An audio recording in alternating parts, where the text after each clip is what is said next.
So I'm sitting on my rack one day, I'm reading a book. I'm always reading a book because I gotta stay ahead. I got to stay ahead. You stay in the head when you reading the book because niggas don't read. You put something, if you want to keep something from a nigga, you put it in the book because he ain't gonna read it.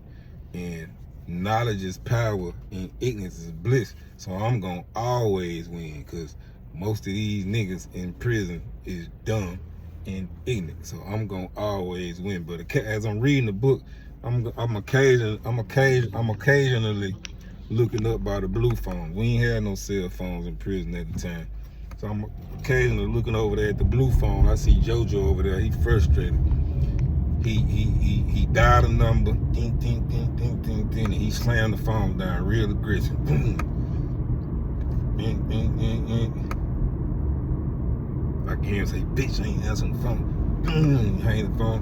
I can hear him saying to himself, "I'm gonna keep calling till she answer the phone. I'm gonna keep calling till she answer the phone." He hitting the button.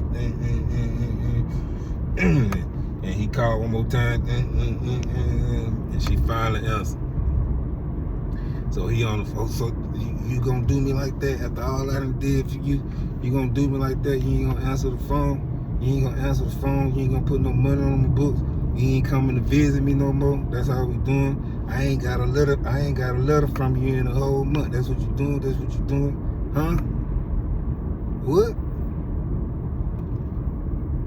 Oh, you stupid. He went to going off. He went to cousin. And finally he just slammed the phone down. So I'm in Greenwood. I've been in prison. I've been in prison long enough to observe and figure out what's going on. And JoJo been on the zone about 2 months. No, JoJo been on the zone about 3 months. He been in prison almost a year now. And JoJo a vice lords from Basefield, Mississippi. So I called JoJo over to the rack. I called JoJo over to the rack. So as he walking to the rack, he got his head down. And when I called him to the rack, I'm finna use some of the stuff I've been reading. I'm finna see if it's gonna work. I keep telling you, knowledge is power and ignorance is bliss. I used to do that. I was real live manipulative in the penitentiary. And when I came home, I was real live manipulative. So anyway, he walking to the rack, and I'm saying to myself, yep, them tables have turned. Peace. Assalamu alaikum. Hope tip. Grand rising. Praise God. What's up? What's happening? Or whatever it is that you ascribe to. Say, man. Listen, man, listen. When them tables turn, JoJo, ain't no use of you getting all emotional and thinking with your heart and getting mad and want to crash out. You want to beat your old lady up, and y'all ain't even married. And then when you was on the streets, you was doing what you wanted to do, messing with all them women, had another child. You know what I mean? You got 2 for her, then you had another child before you came to prison. You in the club popping bottles. You in the streets selling dope. You messing with all these different women. You messing with white girls. And you probably ain't using no condom. Probably was taking her home, all kind of chlamydia and gonorrhea and all kind of stuff. So now that you in the penitentiary, now you want to cry, you want to sob, you want to get mad, you want to beat up, you want to crash out. Come on, bro. Them tables turn. You got to take it like a man. I took it like a man. And I'm going to be honest with you. The woman I'm married to, hey, I went back to prison. We weren't married at the time. Hey, she did her thing. Of course I was mad. Of course I was mad when I came home. But hey, I had to accept it. All the stuff I took her through. All of the women that I've been with while we was living together. I had to accept it. I went back to prison. Hey, she did her thug thizzle. I accepted it. when them tables turn, JoJo, you got to accept it. So JoJo come to the wreck. He's sitting down. He telling me what's going on. He telling me what what she told him on the phone, that don't be calling me no more. I can't afford to pay this bill. I gotta take care of these kids. I got another man in the house. He a good man. He helping me take care of these kids. And I'm just shaking my head. And as he talking, I'm thinking about G Wood when I first came to prison, when I was in Unit 30. I'm thinking about the conversations he used to have with me. So G Wood used to keep me up on game. Now see, young brother, you're in the penitentiary. That's why he used to talk. Cause I told you he got his mouth, he got beat up and had to wire his mouth, so he still talk like he got wire in his mouth. Yeah, young brother, when you're in the penitentiary, you can't let the outside world interfere with you doing your time, because you ain't gonna be able to stay focused. You ain't gonna be able to stay focused and watch these suckers when they started trying to shoot these crossers at you. You understand what I'm saying, young blood? That's how he used to talk. So that's all I'm thinking about as he talking. So he running it down to me. I'm like, bro, you have to go on, let it go. You know, you can't be all emotional while you doing time. And like I said, JoJo a vice lord. You can't be all emotional while you doing this time, brother. Like you know what's going on. You know what's going on in prison. Like it's a lot of grimy stuff going on in prison. And if you worried about what's going on out there in the world, bro, like you that ain't gonna turn out right for you. So I'm running it to him like that, and you know he looking like he down about to cry. You know what I mean? So JoJo was one of them ones when he first came on his own. Like I said, he been in prison almost a month now. He been on his own about 2 months. He was getting stole every stole call. He was getting visit every visit. He kept a haircut. He kept the penitentiary clean, the clean white shirt, clean black and white pants, clean shoes. Because in Greenwood at the time, like there was a new facility. Well, it had been open before. They closed it down. They opened it back up. And you know, it pretty much anything goes. You know what I mean? Like people had their own shoes. He had some J's. You know what I mean? He was one of the ones. He stayed fresh. He stayed clean. He stayed walking around his own, you know, talking his shit, you know,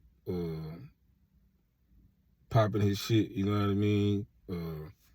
Shooting dice, talking shit. You know, he was one of the ones. You know, he was a player type dude. Always upbeat, you know what I mean? Always laughing, having fun with guys on his own. But when the tables turn, now he's sad. Look, he don't keep his clothes up. He ain't making store no more. He ain't going to the canteen no more. He done sold his shoes. He used to keep stuff in his locker box. He don't gamble. Like he don't too much mingle no more. So, you know, the vice lord looking at him like, bro, you need to get your stuff together. You know what I mean? This went on. He moping around his own. This went on for about a month. This went on for about a month of him moping around his own and whatnot. I'm talking about like he dirty, bro. He done lost weight. Like this girl really just took your life, bro. Like you ain't even alive no more, bro. Like at this point, you might as well go on and check out. Now I don't condone nobody doing that to themselves, but goddamn, bro, you walking dead because of this female, and you ain't even married to her. You know what I mean? Like, come on, bro. Then all this stuff you was doing on the streets, bro. When them tables turn, ain't no use of acting like that. Ain't no use of acting like that. Stand up, chin up, soldier. You know what I mean? So, man, JoJo walking around looking so pitiful, bro. It just got to the point. Well, them vice lords were tired of it, man. You know what I mean? They were tired of it, man. Like, and he was really tired of it himself, you know what I mean? So, one day we on his own, and the vice lords filed to the back. They had a little issue with JoJo. They said JoJo owed a pole box, and he can't pay it. You know, he can't call his girl. His girl ain't talking to him no more. You know, his folks ain't too much dealing with him. Like JoJo he just doing bad. And that's one thing about some of them guys in prison. If you don't have like I'm gonna use me for example. I ain't had nobody coming to see me. I'm miles and miles. I'm hours from home. I wasn't even stressing nobody coming to see me.